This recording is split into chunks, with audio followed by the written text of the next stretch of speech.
Ako po si Andres Siacat, pero mas kilala po ako sa Andy.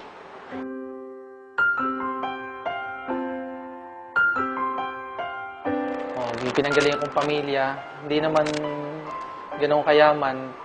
Sabihin natin na nakakaraos araw-araw. Ang nanay ko, tindera sa palengke. Ang tatay ko naman, magsasaka. So, yung buhay namin, nung time na doon ako naninirahan, talaga umiikot lang sa bukid. Bukid, pagtitinda. So, doon ako nabuhay. Sa pag-aaral, bali nakatapos din ako nung pag-aaral na Electronics and Communication Engineering. Sa 4 na magkakapatid, ako lang yung nagkaroon ng pagkakataon na mapag-aral. Kaya natapos ko,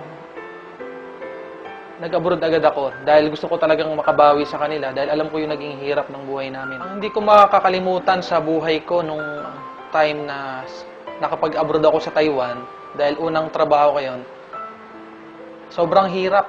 Naranasan ko doon yung magtrabaho ng 16 hours, 18 hours sa loob ng isang araw. Yun kasi pinakamahirap sa nag-abroad eh. Yung malayo ka sa pamilya mo, yun ang binabayaran. Yung layo, yung inip. Kasi yung hirap, natitiis pa yan eh. Pero yung, alam mo yun, yung pangungulila sa pamilya, yun yung isa sa pinaka hindi ko malilimutan sa buhay. Sa Taiwan, ang laki ng pagkakaiba. Kasi noon, papasok ako ng alas 7 ng umaga, uwi ako ng alas 7 ng gabi. 5 years yun. Para akong robot. Magtrabaho, matutulog, kakain. Doon umiikot ang buhay ko. 5 taon lumipas, wala pa din. Alang nagbabago. Pero sa AIM Global, ang nakita ko dito, ibang-iba. Kasi dito sa AIM Global, darating pagkakataon, nakamukha na nangyari sa akin, na kahit talaga wala ka ng ginagawa, pwede ka pa rin kumita. Sa 8 months, nailabas ko yung first car ko rito, yung pick-up na nabili ko nung una. At after 2 years, nabili ko na yung bago kong kotse, yung Hyundai Accent na ginagamit ko ngayon. And ito nga ngayon, ngayong October, yung condominium naman na pinapangarap ko, mailalabas ko na rin ngayong October. Pag ako pupunta sa ibang bansa, alam na alam ko magtatrabaho ko. Pero dito sa AIM Global, grabe na nangyari sa akin. Pumupunta ako sa ibang bansa, Hong Kong, Singapore, Thailand, Malaysia. Pumupunta ako hindi para magtrabajo. Pumupunta ako ngayon para mamasyal, para magnegosyo. Ganun kaganda yung AIM Global. 1, 2, 3. I know you want me. You know I want you. I know you want me. You know I want you. I know you want me. You know I want you. I know you want me. You know I want you. 1, 2, 3, 4. 1, 2, 3, 4. Rumba. Ella quiere su rumba. Rumba. Ella quiere su rumba. Si es verdad que tú eres guapa, yo te voy a poner gozar. Tú tienes la boca grande, dale, ponte a jugar.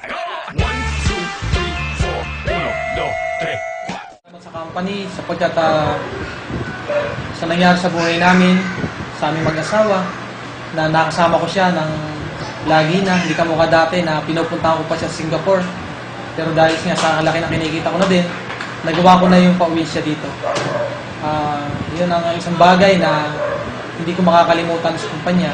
Very thankful talaga ako sa AIM Global dahil now magkasama na kami ng asawa ko.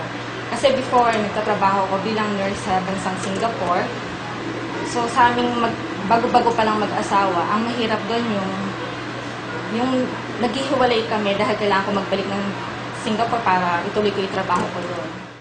Sa AIM Global, sa mga bumubuo, sa mga may-ari, maraming salamat po sa inyo po na ginawa sa amin. Dahil po sa inyo, nabago po ang buhay po namin. Maraming salamat po. Mabuhay po ang AIM Global.